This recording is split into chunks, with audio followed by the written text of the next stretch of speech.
नमस्कार, welcome to update booth. मैं जसवंत।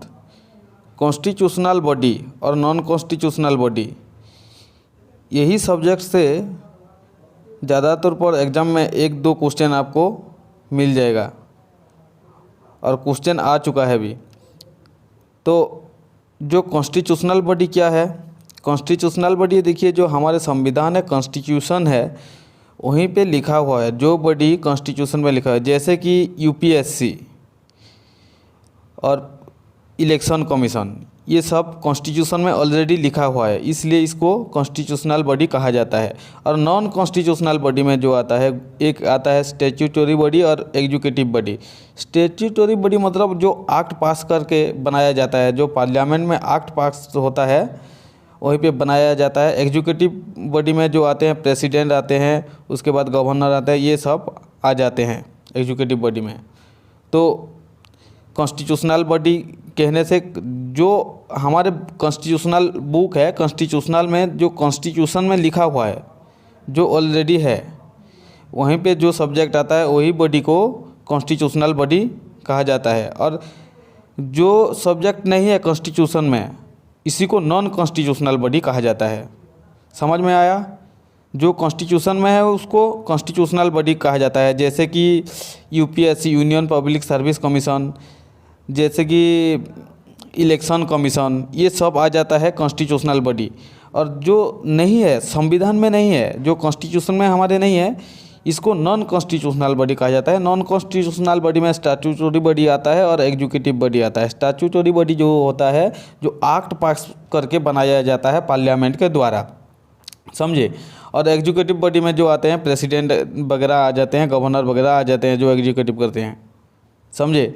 तो कॉन्स्टिट्यूशनल बॉडी देख लेते हैं क्या क्या है, नोट करते रहो। देखो, कॉन्स्टिट्यूशनल बॉडी जो इलेक्शन कमीशन आता है, और कॉन्स्टिट्यूशनल बॉडी जो इलेक्शन कमीशन, ये साइड में आर्टिकल दे रखा हूँ मैं। इलेक्शन कमीशन 324 आर्टिकल में आता है। उसके बाद आता है union public service commission, UPSC 315 से लेकर 323 तक। स्टेट पब्लिक सर्विस कमीशन 315 से 323 तक, ये भी आ जाता है इसी के अंदर। ये आर्टिकल है 315 से 323 तक। उसके बाद फाइनेंस कमीशन, ये भी कॉन्स्टिट्यूशनल बॉडी है, 280 में आता है, आर्टिकल 280। उसके बाद आता है national commission SC schedule caste, जो नेशनल कमीशन फॉर एससी, ये आ जाता है 338 आर्टिकल। उसके बाद national commission for ST schedule tribe जो कहते हैं, ये आ जाता है 380A। ये ए क्यों लिखा हुआ है? ये इसको अमेंड किया गया है। जहाँ पे आप देखने को मिलेगा ए होगा या बी होगा, तो आप समझ जाना चाहिए उसको अमेंड क्या हुआ है। अमेंड क्या है मतलब उसको संशोधन क्या हुआ है, उसको कुछ बदलाव किया गया है संविधान के अंदर, वही धारा के अंदर, इसलिए ए या बी आपको देखने को मिलेगा। जैसे कि एसटी में लिखा हुआ है 338A लिखा हुआ है। सीएजी का आर्टिकल कितना है? 148 सीएजी का। उसके बाद अटॉर्नी जनरल ऑफ इंडिया 76।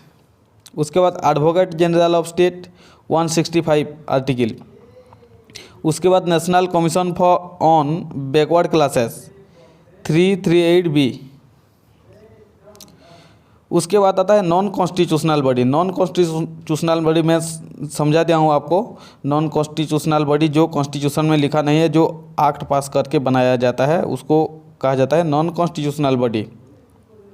इसी में स्टैट्यूटरी बॉडी और एग्जीक्यूटिव बॉडी भी आ जाता है। तो क्या है, जो स्टैट्यूटरी बॉडी होता है, एक्ट पास करके बनाया जाता है।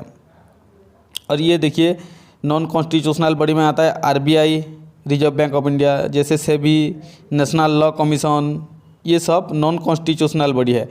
नीति आयोग भी नॉन कॉन्स्टिट्यूशनल बॉडी है। कॉन्स्टिट्यूशन में लिखा नहीं है नीति आयोग।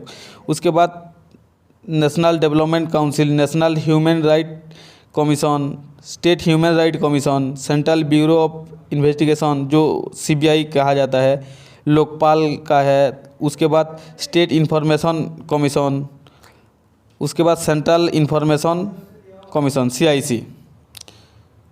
तो ये था कॉन्स्टिट्यूशनल बॉडी और नॉन कॉन्स्टिट्यूशनल बॉडी, इसको नोट कर देना और फिर रिवीजन करते रहना। 1-2 नंबर आपको सभी एग्ज़ाम में देखने को मिलेगा। तो वीडियो को लाइक कीजिए और चैनल को सब्सक्राइब कीजिए। फिर मिलेंगे नेक्स्ट वीडियो में। बाय, जय हिंद।